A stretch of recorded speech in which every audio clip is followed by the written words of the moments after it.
It's like that vision. The vision I would have is I want Manchester, if it was the first industrial city, to be the first green industrial city, whatever, in the future. So maybe this is part of the starting point of that, because these are all the right people in the room to create that future. It's an innovative city, so we should be innovative in this sphere as well. Everyone should be following us. We shouldn't be following everyone else. But so we're here, got a great panel here. So the first thing we'll do is get everyone to introduce themselves and say what they do, starting at that end.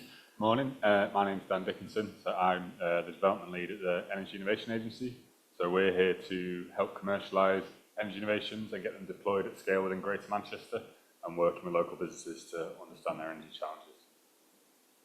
Good morning, everyone. I'm Kelly Baily. I'm the Business Development Director at the growth company, Education and Skills. And last year we launched the Green Skills Academy at Trafford, and I was part of that, working with a number of employers. Hopefully can pass some of that information on today. Hi everybody, Director of Green Economy, which is also part of the Growth Company.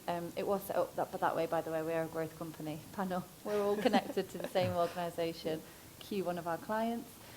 We deliver support to accelerate the transition to net zero by delivering a programme of support to support the businesses based to decarbonise, whilst also growing the local supply chain, because it's not innovative in Manchester, but it's an innovative concept that we can't transition to net zero without having the technology providers to actually make it possible. Mind blown. Good morning, everybody. My name's Keith Rimmer. You'll see I'm a little bit hoarse. I've been doing quite a few talks lately. I'm the founder of Thermocill Limited. I'm an inventor, and I have 6 startups under my belt, all of which have been quite successful. Brilliant. So I think we'll start with you, Keith. I mean, what you're doing. This is the nuts and bolts of it. It's actual stuff. It's not sexy. No. It's not spectacular, but it's actually, this is the stuff that make the difference. So, you know, can you explain what you do there, and also the problems you come up with trying to make these things happen, make these things kind of work? Sure.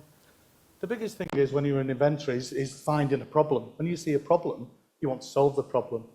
You get to love the problem, but you get obsessive about the problem. So mine was, I'm actually a window freak. I touch glass, yeah? Architects used to say to me, I want loads of glass in this building, Keith, blah, blah, blah. I had bigger heat emitters, bigger boilers, bigger everything. So in my study at home, I had a file about glazing. I wanted to lower the U value of glazing. One of the biggest heat losses in the UK in housing is that. One of the other challenges was, how can I make it affordable? How can I design it so one product fits all? That took several years to do, yeah, with a fantastic team. I used the universities, Salford on your doorstep, Salford Energy House, amazing. Manchester University, unbelievable. I actually brought a collaboration between the two together, and that's resulted in an academic paper between the two on Thermocill, which is going to come out in the next few months. My biggest hurdle, sorry about this, but I will be very honest. It's done. Yeah, done. 2020, I started the journey of getting my product through the BRE to be included in Appendix Q of SAP. Brick wall, brick wall, brick wall. Absolutely horrendous. But we're nearly there at the moment, so we are expecting good news.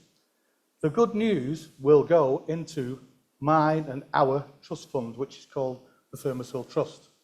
The Thermocill Trust is going to build energy-efficient modular homes for the homeless. They're going to be gifted to councils. They've got to be in the middle of the community, near a bus stop. I can take people off the streets and put them in these homes, which are forever homes, yeah? My product is so affordable, it's ridiculous. If you wanted a dual measure on an EPC, you'll definitely be talking to us. A 3-bedroom property is £350. It's affordable. If you all buy together as a community or as housing associations, that price can go down to £100 an house. For £100 an house, you are getting a room that warms up 19% quicker. It saves 10% on the fuel bills. The condensation drying on the window is 92%. So we've got ELF problems gone, and I've saved waste going to landfill because I've manufactured the product out of waste nylon. I'm the first company to manufacture the product out of carbon neutral hemp, which I've got samples of. You will not believe it. The product is far better, but it makes us carbon neutral. On top of that, we don't need people to be trained for years and years and years to fit Thermocill. Thermocill can be fitted by their own communities on a 2-hour training course. It takes people who would think they've been written off, 16 to 24-year-olds, who cannot get a job. I want them. I'm going to take them. And that's my journey. So the underlying thing here is, and this sort of plays well with the room, the people here today, is that business is the driving force in the changes that we want here. Business is the driving force to get to zero carbon. Yes. Yeah, so it's people like you, people like people in this room. Yeah.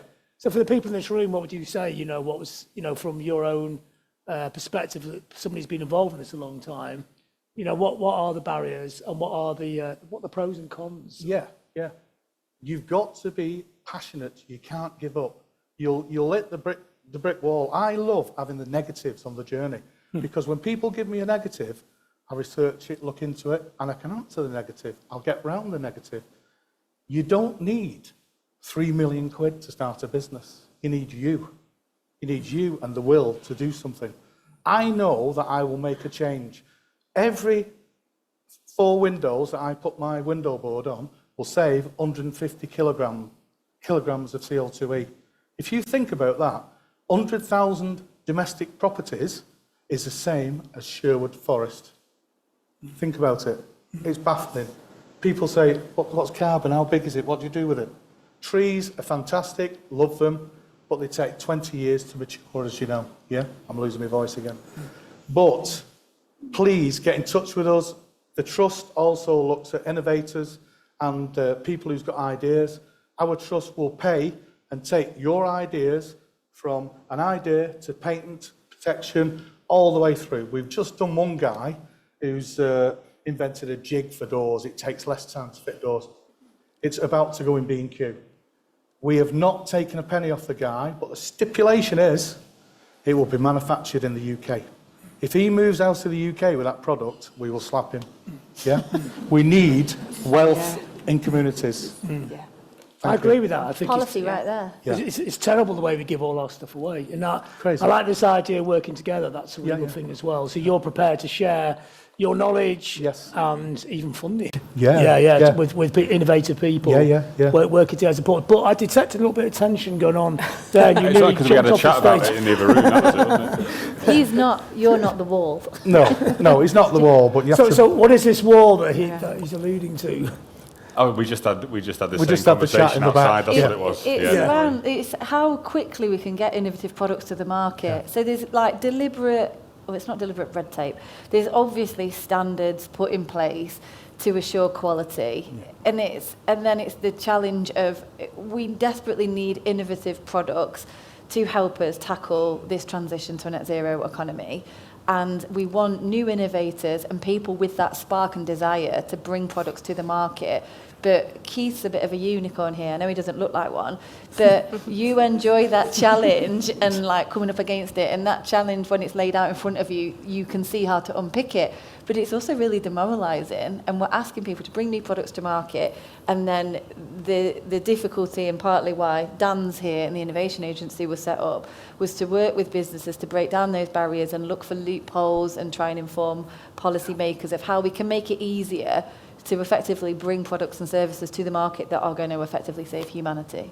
So in effect, Dan, you're actually deconstructing the wall. You're taking the wall down, aren't you, with what you're doing? Yeah, so I spoke to some academics the other week, and they were saying that some of their colleagues had to give away so much of their business as they develop it that they abandoned the project. He had 3% of his business left that he owned, and they'd not reached the market. So what we're trying to do is accelerate that journey and connect them to the end users to try and give people willing to take a risk to give them confidence that they'll make it. So we're like world leaders in the amount of IP and research coming out of academic institutions, but we lag far behind our peers in translating that into business investment. We've got a very risk-averse business community in the UK, so we're a small part in trying to increase that confidence. So we're hopefully a trusted partner to businesses to say, yeah, we've done some homework. We work with organisations like testing facilities. Some of them take much longer than others, but We've got some fantastic testing facilities here. Working with them to give confidence to startups, small businesses, new businesses, that the larger, the more corporate world in the UK is traditionally a little bit averse to.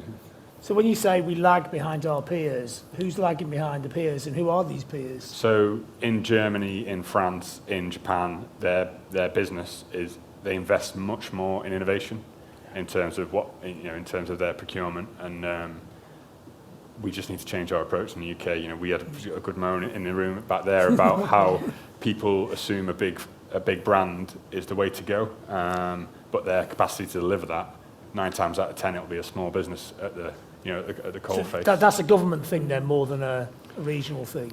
It's around people's confidence and trust in the products and services. So a lot of at Green Economy, we're trying to grow the supply chain to make net zero possible. As part of that, we're trying to get people we support them through that whole decarbonisation journey, and then we'll present the whole business case, work with them to implement a strategy that might potentially require onboarding green products and services. But we're still trying to get businesses comfortable with the idea of investing in products and services that they themselves might not understand.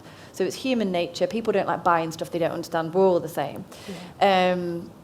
And some of the things and the learnings that we're trying to bring in is that it might be new to you, but it isn't new in the world. So how can we bring that, information in, and how can we demystify it so people feel more comfortable? So some of the innovations, and when we say innovation, your mind jumps to like dragon dentures that might not work, and some like proper futuristic hoverboard kind of thing. That's the best I could think of in this innovative world. Yeah. But actually, a lot of the products and services that we need businesses to adopt are doing wonders across Europe, like heat pumps, for example, and heat networks. They're not new things, they're just new to us. Yeah. And it's trying to bring them in and give people the confidence. So through connecting up with end users, which is something that we work together on, it's how can we give support to businesses to feel comfortable, to make the changes they need, to have a positive impact. And then something that we're doing this year through the Be Net Zero partnership is then shining a light on those projects so that other businesses can learn from it. We're creating a champions network so that we can bring manufacturers of a certain sector together to learn from somebody else. And that's one thing that we found, that this space is very collaborative in terms of, there's not I'm not going to share my business plan with you. In regards to a net zero strategy, it's very open market, that if a manufacturer like Crystal Doors, for example, I'm sure you've all heard of Crystal Doors, and if you haven't, hit us up and I'll put you in touch. Yeah. But once he was converted, Richard Hagan, in terms of what he could do, he's been out and about sharing that with everybody because he wants other people to learn from the process that he's gone through. And with innovation, we can bring costs down to make it more accessible. The only thing we need to tackle really now is getting us the workforce so that the costs are brought down, businesses have got confidence in the products and services, and we can service them, which I guess leads over to you, Kelly. This is a very nice cue for you. Yeah. How do we create this new workforce? This is it, and I think this is one of the things that we all know in this room, that green skills is still one of the biggest skills gaps that we've got. And the main barrier is the fear of the unknown. Mm-hmm. So just talking about heat pumps now, heat pumps is something that all of us, but actually if we put our hands up, how many people have actually already got a heat pump? I know Amy has. Yes, fantastic. And one of the things is actually getting those people to be able to install the heat pumps as well. Mm. And we have many conversations with people from, school age up to retirement age. And I hear things like, why should I retrain? I'm 50, I'm a plumber, why do I need to retrain? I'm happy to see my career out. And it's having that knowledge and being able to give that understanding, and hearing Keith speak then is really refreshing as well, because it's getting the businesses on board, but also the young people as well. So my son left school last year, and I think still the apprenticeship market is still seen as, you do an apprenticeship if you're not academic enough to go to university, and a trade is something you do if you can't quite get into college. But actually, I started talking to him about electrification and all the jobs in the future that this could lead to, and areas that we all need to be aware of. And they had no idea. And I think us collectively as well, take any opportunity that you can to speak to young people, to work with the schools. So I run the schools team as well at our education and skills provision, and trying to then educate my team as well, because again, we don't know everything, and we need to work with people like yourselves in this room, with Amy and the green economy team, Keith as an employer. You know, we need to make sure that we all work together. I think as well on the heat pumps, we've been lucky enough that we're looking at doing training courses as well to upskill people. But this involves being able to work with local businesses as well on the importance of that. And actually, we're doing a project at the moment with local colleges across Greater Manchester. So actually upskilling their staff with the heat pumps as well, so then they can train people in heat pump installation, because we need the people to be able to do this. And at the minute, the skills gap's the biggest gap we've got. I mean, how much impact are you actually having in the schools?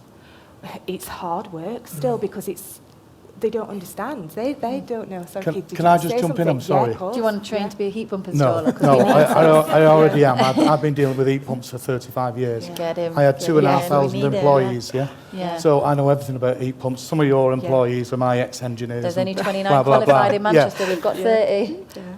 It's about putting these measures together, working it together. It's not putting one measure in a property. You know, that's where the failure comes, yeah? Yeah. Now, what I want to say is, you're talking about colleges and, you know, Yeah, we need to educate at primary level at absolutely. school, right? Yeah. And what I've done on Thermocill, free by the way, Android and iOS, you can download the app, the Thermocill app. It will tell you the energy saving in the room. It will tell you the waste to what you've saved. It'll tell you everything. But it was designed for primary school children, which I had the pleasure of meeting an Ed, and we used it on the children. What we did is we set out rooms in the school. We showed them how to use a tape measure, because those life skills are gone. Yeah. It's amazing how many people can't use a tape measure. We give them an iPad with our app. They went into rooms, they measured the window boards, they went onto the app, it told them how many units they needed, how much saving it was. Then they went home. And do you know when they went home and told the parents? They bought my product. Are you with me? Yeah. So I educated the children to tell the parents. Hang on a minute, so you didn't do it for free. You've created a sales force. You've created an army of sales workers. I did, because I've got a trust fund. That's slave labour for the No, primary I've got a school trust fund, kids. so I can say, if you looked at Talk about Thermocill this. Limited, there's not 1 ounce of anything been taken out of that business. Nothing. Yeah, I love It goes that. into the trust fund, yeah? So what I'm trying to say to you all is, help me to educate all those children, bring these other products in, Yeah. let's get rid of waste, let's really hit it, and we can. Let's abolish Well, secondary that's part of what you're schools. doing, isn't it? And also, but when Yes. the 50-year-old plumber says they don't want Want to retraining, retrain? what's the point in getting retrained? What is the answer to that? Do you have a compelling argument to take to them? So this is it. We just try and educate them and give them the benefits as well. So This is that's the what pilot but we're this trying is- at the moment, aren't is we? the Might challenge. help. I'd yeah, just so- say, yeah. if you ask Amy and her team, and Yeah. any heating engineers, heat pump installers, are they short of work? The Yeah, answer this is no. the It's a issue. job So for it's life. not like Yeah. so in the growth company, this army of organisations. It's like we've got all the pieces of the puzzle to put it together. Just That put we're it together, trying to help unemployed people get back into training courses and get back into work and all this. But yeah, you don't have. There isn't a group of electricians and plumbers that are kicking about like, no, what am I going to do today? So we're trialling a pilot. It's going to start in April. We don't know if it's going to work, but we're hoping it will. But we'll learn something from it, and we're happy to share what happens. Watch this space. But basically, yeah, if somebody's completed an electrical qualification or a plumbing course, they're then ready to go off and make loads of money. Or we're going to say, oh, hold on a second, can you just do this bolt-on course and do this solar course, and then can you get MCS, and then can you get this additional insurance, and it is going to cost you more, but then you can save the world. Or are they going to just go off and be snapped up and earn loads of cash? So we are trialling this partnership where we're working with Green Skills Academy, and it can work with other training providers. This is what I spoke to you about. That if we can get people that either want to retrain, and we can accelerate them through an 8-week course where they get their level 3 qualification, MCS and Solar Trade Association have agreed to waiver the costs of their additional training and pay for them to get accredited.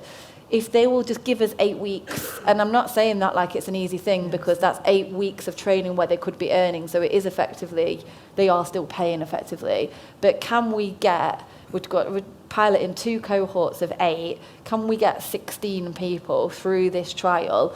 And like I said before, there's 29 MCS accredited heat pump installers in Greater Manchester. We're fitting across the UK at a rate of 600,000 heat pumps is what we need, and we're probably doing around 12,000 in the UK. That's like absolutely terrifying numbers. And effectively, Greater Manchester's got the second biggest supply chain. So if we've only got 29 in Manchester, there's less in Leeds, there's less everywhere else. So if we could add even half of that, if we added 8 people to that supply chain of 29, that's a big enough impact. And then hopefully we can demonstrate that that's a model that works and convince other people to invest in covering the cost of their training, so that we can get more people in that will then bring down the cost, and we'll have more installers. At the moment, they can literally charge what they want, a proper premium day rate to come and fit a heat pump, because there's now more people asking for them than there are people qualified to fit them. Have I convinced anybody here to retrain and become a heat pump installer? Because if I've not, I've failed and I'm going to go. But that is literally the size of the challenge that we're all battling against. Just coming to that, but your job really is to join all these dots. It's quite disparate. Yeah. You can see where there's a market there. Yeah. It's just trying to make this thing go to the market. So we've been working with Kelly's team, lobbying them, like, set up this whole Green Skills Academy. I know it will be a massive pain, but it'll be worth it in the long run. Why? Is that because people are going to be biting our hands off for the training courses? No, actually no one wants to do it, but please still invest millions of pounds and open it up. Obviously it's a difficult sell. But yeah, for us, trying to overcome barriers of growing the supply chain, we are inundated with businesses saying, I am at capacity. Unless I get more installers, I cannot grow my business and do anything else. And then with our decarb businesses, like, that's pricey. My lead time is 18 months to get solar. I kind of need it in the next 6 months. So I think, they're going to lose the will to live on this. They're not going to wait 18 months. We need to bring it together. So this is why we're now engaging with the skills provisions and working with Dan and other innovators and support provisions, the investors, that can help us overcome these challenges. I mean, are there like an ideal solutions to this? Is there an ideal way to make this go fast forward, or is it always going to be very frustrating? It's always going to be frustrating, but there are plans in place to help it. So local authorities in Greater Manchester well understand this problem. So where there's chaos in central government, there is hope here in Manchester that things are being done to address it. We're working with them. They've been funding boot camps, which the Green Skills Academy are delivering, and they give us the flexibility to design that course based on what employers need.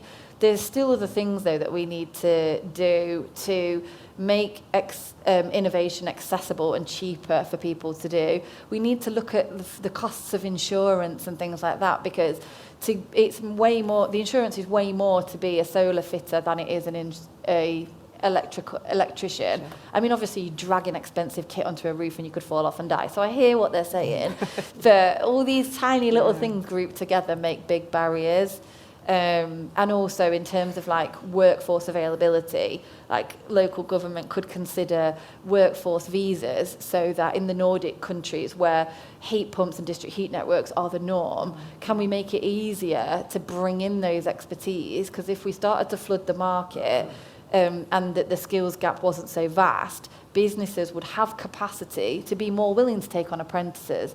Because right now, what we're trying to bridge, the two of us, is that if people are crying out for installers, they're not crying out for apprentices with no experience. They're crying out for people that they can just send out to jobs and crack on. So there is still that gap in the middle, that we've got the learners coming through that are dropping off a cliff, and we've got businesses wanting people with experience. So it's that little bit in the middle that we're still trying to unravel. So you're trying to do basically 50 years of work in about 5 months. Well, that's it, yeah. So like the current systems were developed over 30 years, and we've got like 10 to fundamentally transform it from top to bottom.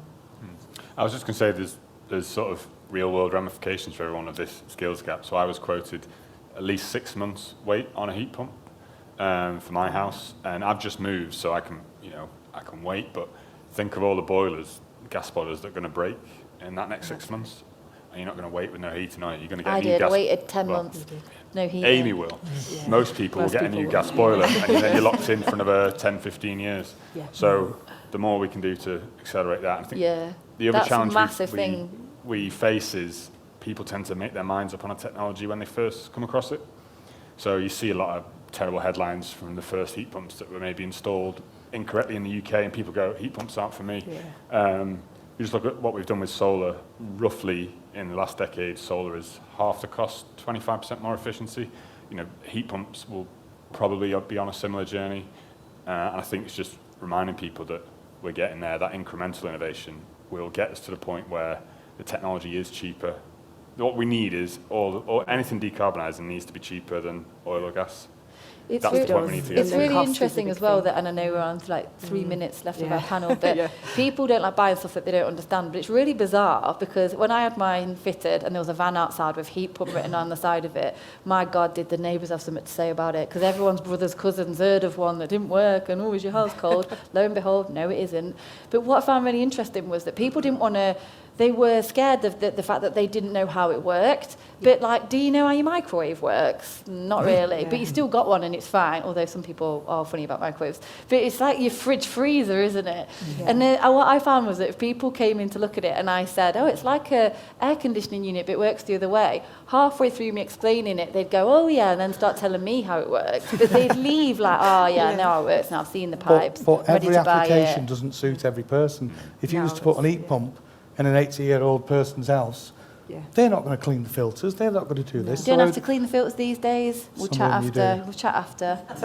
Yeah. Yours are probably clogged up and costing you a lot of electric. No, it's But not. anyway, It's managed by Homely. yeah, this is the things what we've got to look at. And heat pumps, your best engineer for heat pumps are refrigeration engineers. Yeah. End of. Right. Yeah. Not heating Yeah. engineers, refrigeration engineers. And But if, these are just like little hurdles on the way Yes. to the end point, aren't they? Yeah, I they mean, are. like you said before, like you like the problems, don't you, as Yeah. well? But I think every innovation brings 20 more problems. Of course it does. And you have to fix Yeah, it as you yeah. go along, Yeah, don't it you? does, yeah. And there's nothing wrong with the problems, is there? No. That's what people like you sort out, isn't it? Yes, So we've got hopefully. about 2 Find minutes left. So I solutions. guess that's time. 2 minutes Yeah. left, exactly. Time for a couple of questions. Has anybody got a question? Yeah. At 10 o'clock in the morning. Nobody likes asking questions early, but yeah. It's really interesting, you know, the support that you could give companies in terms of things like heat pumps, you know. There are good heat pumps, there are bad heat pumps. Yeah. You know, if you get the installation, rugby lad. But, you know, when you come to install them, if you get it wrong, the refrigerants in these heat pumps are like 4,000 times worse than some, you know, CO2. It's really important that, you know, you're giving advice as to what those refrigerants are in those heat pumps and that you're getting the installation right. And I think it's really important that you share that knowledge with the community. Yeah. Yeah, good point. Yeah. Not much of a question. No, it's It good. was no, a that useful that ad. good. Grab Yeah. a chair. Come join us. Anything else? One final? Oh, halfway down here. I was in a board meeting for a multi-academy trust last night, and I mentioned heat pumps, and everyone just sort of laughed at me because we're talking about energy efficiency. Have you got any? I might maybe have a chat afterwards about schools, but is there any thoughts about getting in? I know you mentioned about the education piece, but 80% of our estate is so inefficient, probably in terms of the buildings. We've got the opposite end of the problem. But I don't know if there's much information or Yeah. links into.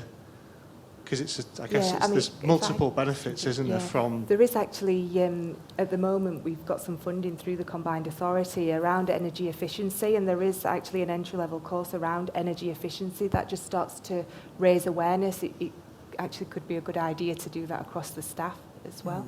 So it could be something we could talk Yeah. about Like turn the after. lights off. Yeah. So Yeah. there definitely does seem to be a gap Yeah. between the innovators and Yeah. the public. The message Yeah. needs to get there, doesn't it? That's Yeah. right. Yeah. Tom and I were in London yesterday for the... I was in London yesterday too. We could have all hung out for the Pumpkin drive. DESNZ I'm- stakeholder events, the Department of Energy Security Net Zero, and I literally choked on my tea when they said that the easiest low-hanging fruit was tackling energy efficiency. So I'd read a load of notes and I waited patiently for my time to disagree with them fundamentally, and Tom noted it all down each time. But it was bizarre because you're right that like even when people want to look at a heat pump or solar, our challenge then is whilst we're in there, they've got like, don't know, gaping hole, big massive holes in the walls and the windows that don't shut, and they're like, I want solar right here, and it's going to change my life, and I'm going to be net zero. And we're like, what about shutting the windows first or insulating it? And they're like, ugh, stop raining on my parade. So we do have examples of companies where we have gone in and we've done an energy efficiency audit, and we're trying to take them on that journey, and we might help them get their preferred technology, and then gone back in time and looked at other stuff. So we've got a big case study of a manufacturer who was desperate for solar.